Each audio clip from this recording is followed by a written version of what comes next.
Sabe, tem uma sensação que talvez muita gente que tá ouvindo a gente já experimentou. Aquela de sentir que tá carregando um relacionamento nas costas.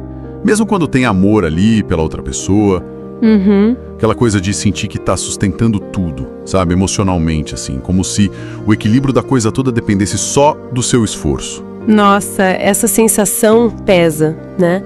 E muito... E olha, o curioso é que muitas vezes isso não vem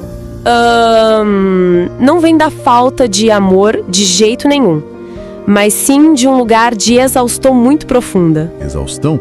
É quase como se o nosso corpo mesmo começasse a dar sinais, sabe? Às vezes sutis, às vezes nem tanto, de que ele não tá mais dando conta, não consegue mais regular tudo sozinho naquele vínculo ali. A energia vital parece que tá indo embora nessa dinâmica. É exatamente esse o ponto que a gente queria explorar um pouco mais hoje.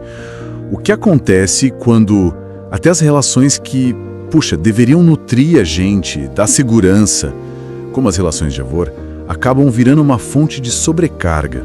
Aquela coisa crônica, né? Sim. Então a nossa conversa hoje vai ser para tentar entender um pouco como a gente pode diferenciar aquele cansaço normal do dia a dia, que todo mundo sente, de algo mais fundo. Tipo um trauma relacional que vai se instalando quietinho. E também falar da importância, que às vezes é tão mal compreendida, dos limites saudáveis. Perfeito. E pra gente começar a desemaranhar isso, acho que ajuda muito olhar para o que a neurociência, especialmente a relacional, ensina sobre a corregulação. Corregulação.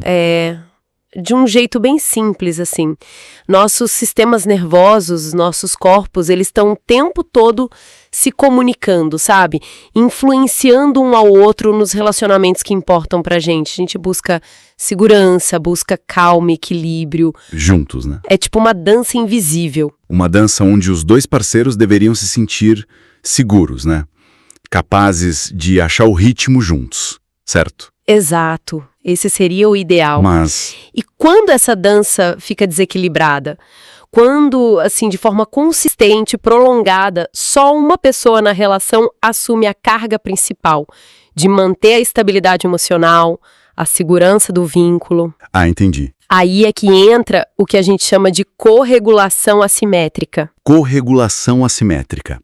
Tá, explica um pouquinho mais como isso na prática. Imagina assim, ó, uma pessoa tá o tempo todo tentando regular o sistema nervoso do outro, tentando acalmar a ansiedade do parceiro, ou apaziguar a raiva, ou antecipar a reação para não dar conflito, basicamente gerenciando o estado emocional do outro, né? Nossa. E ao mesmo tempo, essa mesma pessoa tem que dar conta de regular o próprio sistema nervoso, que está ali sendo ativado, sobrecarregado por esse esforço constante de gerenciar o outro e manter a paz. É que nem tentar equilibrar dois pratos girando, um em cada mão, sabe? Por tempo demais. Fica pesado demais, né? Demais. O corpo de quem está hiperregulando vive em alerta, quase esperando a próxima crise, a próxima necessidade de intervir. Isso gera um desgaste imenso, um custo fisiológico enorme que, com o tempo, pode levar ao sistema nervoso dessa pessoa à exaustão mesmo, ao que a gente chama de colapso funcional. Colapso funcional? Que pode aparecer como ansiedade crônica, depressão ou até problemas de saúde física sem explicação aparente. A pessoa sente que não tem mais recurso interno para lidar com o estresse, sabe? Isso que você falou conecta direto com o tal do trauma relacional invisível, né? Porque a gente não está falando necessariamente de um evento único, chocante, sei lá, um acidente, um abuso claro, que seria aquele trauma com um T maiúsculo. É algo mais sutil, pelo que entendi. Exatamente. O trauma relacional invisível é mais como uma série de pequenas feridas, sabe? De microtraumas que vão se acumulando com o tempo. Ah. É o impacto somado de se sentir consistentemente invalidado, não visto, criticado, ou emocionalmente negligenciado, ou essa coisa de ser perpetuamente responsável pelo bem-estar do outro na relação. É tipo uma goteira emocional. Pingo a pingo vai minando a base da segurança, da confiança no vínculo. Mesmo que cada coisinha isolada pareça pequena. Isso. Mesmo que cada incidente pareça superável, o padrão que se repete cria um ambiente interno de insegurança e de exaustão, E aí faz todo sentido aquela imagem forte que você usou, o burnout do vínculo. É como se a própria relação, que deveria ser fonte de recarga, né, de energia, segurança mútua, virasse um trabalho exaustivo, um esforço constante só para sobreviver emocionalmente ali dentro. Exatamente. O amor pode até estar lá, o desejo de fazer dar certo também, mas o custo para manter essa dinâmica vai ficando, assim, progressivamente insuportável. A pessoa se sente esgotada pela relação. E isso aparece de jeitos bem concretos no dia a dia, mesmo que quem está de fora não perceba ou até a própria pessoa demore para se dar conta. Vamos pensar em alguns cenários, sempre de forma anônima, claro. Claro. Aquela pessoa que sente uma pressão interna gigantesca para manter a paz a qualquer custo, que engole as próprias necessidades, os sentimentos, para evitar qualquer conflito ou desconforto no outro. Absorve as tensões que nem uma esponja. Conheço histórias assim. Ou talvez aquela outra pessoa que assumiu o papel de ser forte por todos, que não se permite mostrar vulnerabilidade, que sente que tem que ter todas as respostas, resolver tudo, ignorando os próprios limites físicos e emocionais. Vai levando. Vai levando, vai empurrando com a barriga, até que o corpo começa a dar sinais claros que não aguenta mais. Começam dores crônicas, problema digestivo, enxaqueca direto, insônia, uma fadiga que não some com o descanso, crise de ansiedade, pânico. O corpo, ele guarda as marcas desse esforço todo. Dessa falta de segurança sentida. É muita coisa acontecendo ali por baixo da superfície. E como é que a gente pode entender o que se passa dentro da gente quando está vivendo essa sobrecarga toda na relação? Uma perspectiva que eu acho que tem trazido muita luz e muita compaixão para isso é a do sistema familiar interno, o IFS. Especialmente quando a gente integra com uma visão de fé, né, cristã. Sim, o IFS é muito rico para isso. A ideia central do IFS é que a gente não é uma coisa só, monolítica, sabe? A gente é composto por diferentes partes internas. E cada parte tem lá suas crenças, seus sentimentos, suas intenções. Funcionam quase como membros de uma família interna mesmo. E como essas partes reagem a esse estresse todo da relação? Então, é aí que a coisa fica interessante. Algumas partes assumem papéis bem protetores. Pode ter uma parte controladora, que tenta gerenciar tudo para evitar o caos, a dor. Outra pode ser perfeccionista, achando que se for perfeito o bastante, aí sim o relacionamento vai dar certo, vai ser amada. Pode ter a parte pacificadora, que evita conflito a todo custo, como a gente falou, ou até uma parte crítica interna, que fica atacando a própria pessoa, dizendo que ela não é boa o suficiente, que é culpada pela situação. Nossa, complexo! E por baixo dessas partes protetoras, geralmente tem partes mais jovens, mais vulneráveis, que carregam as dores de feridas antigas. Medo de abandono, vergonha, a sensação de não ser digna de amor. Quando o relacionamento vira essa fonte crônica de estresse, de sobrecarga, essas partes internas entram num conflito danado. Uma parte pode insistir desesperada. Temos que fazer dar certo, não pode desistir. Enquanto outra, exausta, só clama por silêncio, por distância. Fica sussurrando ou até gritando, eu não aguento mais, preciso fugir daqui. E o que eu acho profundamente transformador e compassivo nessa abordagem do IFS, principalmente na visão integrada com a fé, é a gente entender que essas partes, mesmo as que causam mais sofrimento com as estratégias extremas delas, elas não são o problema fundamental. Como assim? Elas não são más ou pecaminosas ou defeituosas na essência, sabe? São, na verdade, respostas internas, muitas vezes criadas lá atrás em momentos difíceis e que estão tentando, às vezes, de um jeito desesperado, meio desajeitado, proteger algo muito valioso e sagrado dentro da gente. O que, por exemplo? A nossa necessidade básica, dada por Deus, de segurança, de conexão, de pertencimento, de sermos vistos, amados incondicionalmente. Elas carregam boas intenções no coração, entende? Mesmo que as estratégias que elas usam hoje estejam prejudicando a gente ou os nossos relacionamentos. Nossa, isso muda tudo, né? Para de ser uma luta contra nós mesmos e vira um movimento de curiosidade, de compaixão. Exatamente. E a beleza de integrar a fé cristã aqui é essa convicção profunda de que nenhuma parte nossa está fora do alcance da graça, do amor redentor de Deus. Todas as nossas partes, com as dores, os medos, as estratégias falhas, podem ser compreendidas, acolhidas com ternura pelo nosso eu mais profundo, nosso self liderado por Cristo, e convidadas a achar novos papéis mais saudáveis, mais alinhados com quem a gente realmente é em Deus. Não é eliminar partes, é curar e integrar. Ouvir isso pode despertar alguma coisa em quem está acompanhando a gente. Talvez seja um bom momento para um pequeno convite. Não é uma meditação formal, nada disso. Mas só um instante de pausa interna com gentileza. Se quem está ouvindo se sentir confortável, só pause um momentinho onde estiver. Respire suavemente, 1 ou 2 vezes, e com curiosidade, com compaixão, se pergunte internamente: qual parte de mim está se sentindo tão cansada, tão sobrecarregada nesse momento? O que será que essa parte, com essa exaustão toda, ou talvez com esse desejo de fugir, está tentando proteger em mim? Só note o que vier, sem julgamento. E se fizer sentido para você, convide a presença amorosa de Cristo para olhar para essa parte junto, com ternura, com aceitação. Não tem nada para consertar agora, só a chance de notar, de acolher. É um primeiro passinho para entender a dinâmica interna que essa sobrecarga externa desperta. Essa autocompaixão é chave para o próximo passo, né? Com certeza.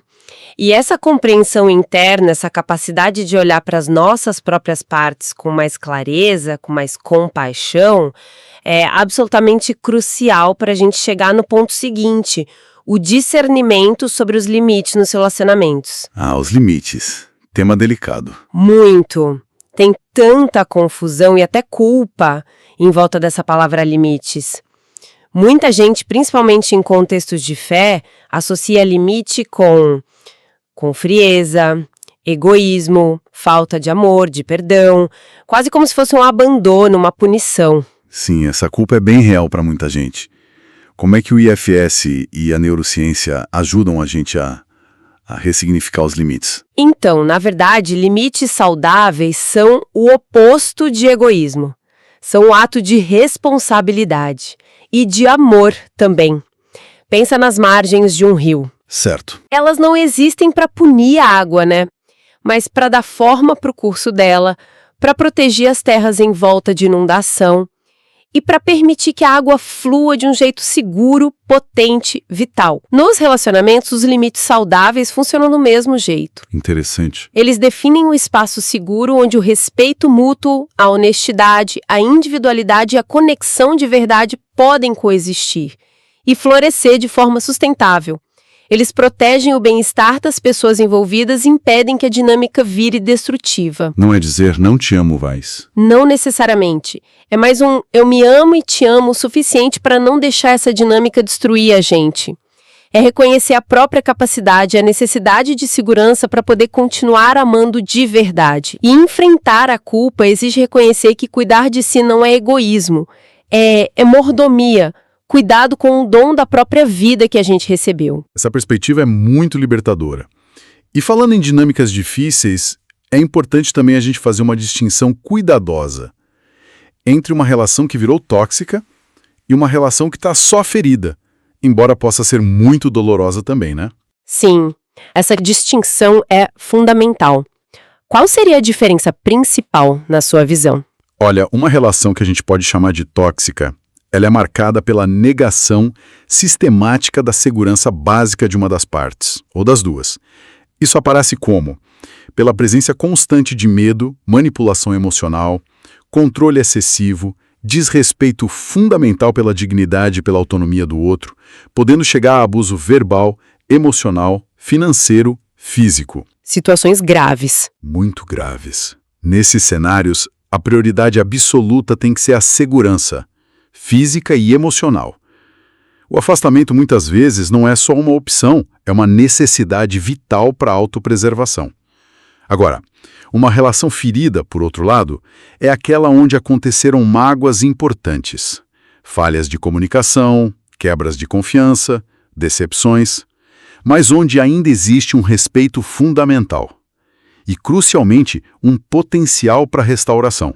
E quais seriam as condições essenciais para essa restauração ser possível numa relação ferida? Isso é algo que muita gente se pergunta, né? Será que ainda tem jeito? Não tem fórmula mágica, né? Mas alguns elementos são indispensáveis, eu diria. Primeiro, tem que ter uma disposição mútua e genuína para encarar a verdade da situação, sem ficar negando, distorcendo, justificando o tempo todo. Os dois precisam estar dispostos a olhar para a própria parte na dor da relação. Responsabilidade mútua. Exato. Segundo, precisa ter espaço para arrependimento verdadeiro pelas feridas causadas. E aqui a gente não está falando só de um desculpa da boca para fora para acabar a briga, mas de um reconhecimento do impacto do que eu fiz no outro, sabe? Acompanhado de uma mudança real de comportamento. Arrependimento bíblico tem a ver com metanoia, mudança de mente, de direção. Sim, mudança concreta. E, fundamentalmente, precisa ter um compromisso ativo, demonstrado em ações concretas dos dois lados para reconstruir a segurança emocional no vínculo. Isso leva tempo, paciência, consistência e, muitas vezes, ajuda de fora.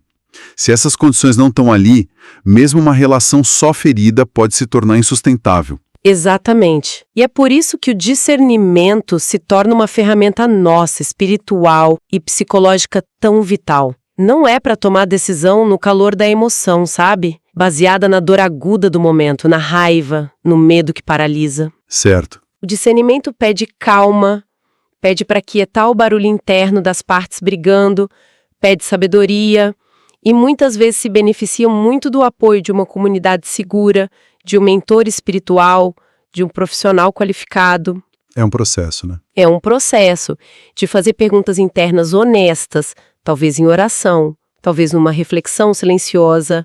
Essa relação, do jeito que está hoje, ainda oferece um espaço real, seguro, para a verdade ser dita e ouvida pelos dois lados? Pergunta difícil. Existe uma possibilidade realista e não só um desejo idealizado de que a segurança mútua possa ser reconstruída aqui? Eu vejo a abertura genuína no outro e em mim, para que a graça de Deus atue transformando corações, dinâmicas, ou tem uma resistência ali que não dá para atravessar? E as respostas direcionam o caminho. Sim. Se, olhando com honestidade, uma esperança realista, as respostas apontam para um sim, mesmo que meio hesitante, então o processo de restauração, por mais difícil que seja, pode valer o esforço, o investimento. Agora, se as respostas, examinadas com serenidade, com coragem, apontam consistentemente para um não, porque falta segurança básica, falta disposição para a verdade, falta compromisso mútuo, então o caminho do cuidado, da proteção de si e talvez até do outro, a longo prazo pode envolver colocar limites mais firmes, ou mesmo o afastamento. E esse afastamento não precisa ser com raiva. Não precisa. Quando ele vem de um lugar de discernimento, de paz interna, não precisa ser um ato de vingança, de amargura. Pode ser o ato mais sábio e, paradoxalmente, até mais amoroso para preservar a dignidade de todo mundo ali. Essa jornada toda de discernimento, ela conecta a gente inevitavelmente com uma integração mais profunda com a nossa espiritualidade, né? Olhando pela lente da fé cristã, a gente percebe que o amor é, muito mais complexo, mais robusto do que um simples sentimento que vai e vem com as circunstâncias. Com certeza. O amor bíblico envolve entrega sacrificial, sim, mas também envolve compromisso lúcido, sabedoria, discernimento constante. Jesus nunca prometeu pra gente relacionamento sem dificuldade, sem tensão, sem dor. É só olhar para as relações dele com os discípulos, né? Verdade. O que ele prometeu foi a presença constante dele com a gente. Emanuel, Deus conosco. No meio desses desafios todos, a força para amar de um jeito saudável, para colocar os limites necessários, para perdoar quando é possível, Para buscar restauração, ela não vem primeiro da nossa capacidade humana, que a gente sabe que é limitada, falha, mas vem dessa conexão vital com a presença dele, que oferece sabedoria, coragem, sustento quando os nossos próprios recursos acabam. E nesse contexto, o conceito de graça divina ganha um significado tremendamente prático, libertador até. Graça não é, como alguns talvez temam, permissividade, aquele passe livre para o mau comportamento, aceitando tudo passivamente, sem consequência, sem responsabilidade. Certo, não é isso. Mas graça também não é rigidez legalista, aquele conjunto de regras frias, aplicadas sem compaixão, sem olhar para o coração humano ferido, necessitado. A graça, como a gente vê encarnada em Jesus, é esse espaço relacional incrivelmente seguro, criado e sustentado por Deus, onde é possível ser radicalmente honesto sobre as próprias falhas, medos, vergonhas, vulnerabilidades. Uau. E ainda assim ser profundamente conhecido, amado, aceito e convidado à transformação. É nesse ambiente de graça que a gente primeiro experimenta na nossa relação pessoal com Deus e depois é chamado a estender para os outros, na medida do possível, que a cura verdadeira, a sinceridade desarmada, a restauração autêntica das relações podem começar a florescer. Faz todo sentido. É um eco direto daquele convite de Jesus em Mateus 11, né? Venham a mim todos vocês que estão cansados e sobrecarregados, e eu lhes darei descanso. Esse descanso não é ausência de problema, mas é um jeito novo de carregar os fardos da vida. Não mais sozinhos, mas em parceria com Ele, aprendendo dele a mansidão, a humildade de coração. Que convite poderoso. E muito necessário. Talvez, para a gente ir fechando nossa conversa de hoje, a gente possa deixar uma reflexão final, para quem está ouvindo continuar processando no seu tempo, no seu ritmo. Antes de tomar uma decisão drástica num relacionamento que ficou pesado, seja a decisão de desistir no impulso pela dor, ou a decisão de insistir a qualquer custo, talvez por medo, culpa, obrigação, quem sabe experimentar parar um pouco. Buscar um espaço de silêncio interior, talvez na presença percebida de Deus, e tentar escutar. Escutar o quê? Perguntar com o coração aberto.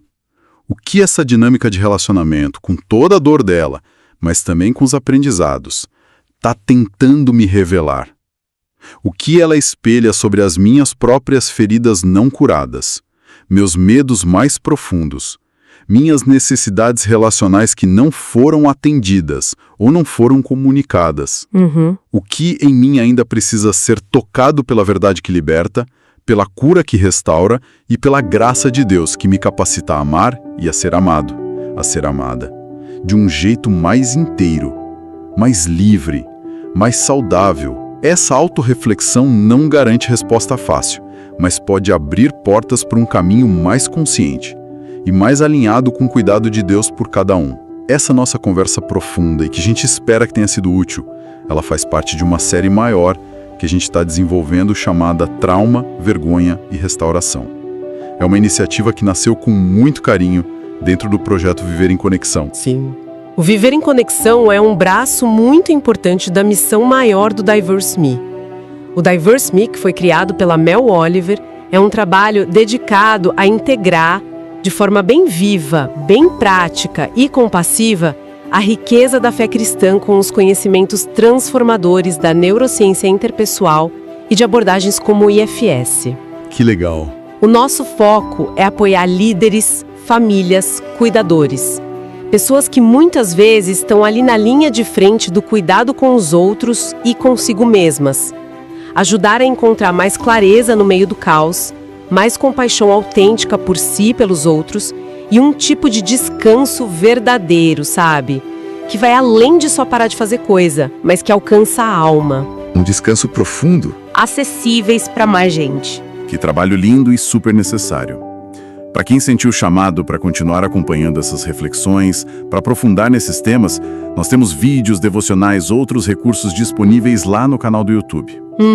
E o jeito bem prático de ficar por dentro das novidades, dos próximos temas da série, das masterclasses gratuitas que a gente faz, dos encontros ao vivo que promovemos, é entrar no nosso grupo de avisos, que é silencioso, lá no WhatsApp.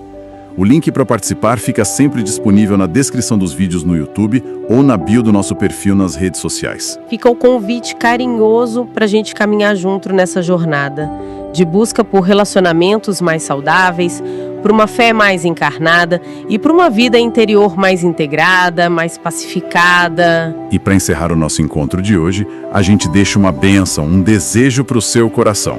Que a paz que não exige desempenho te ensine a amar com leveza outra vez.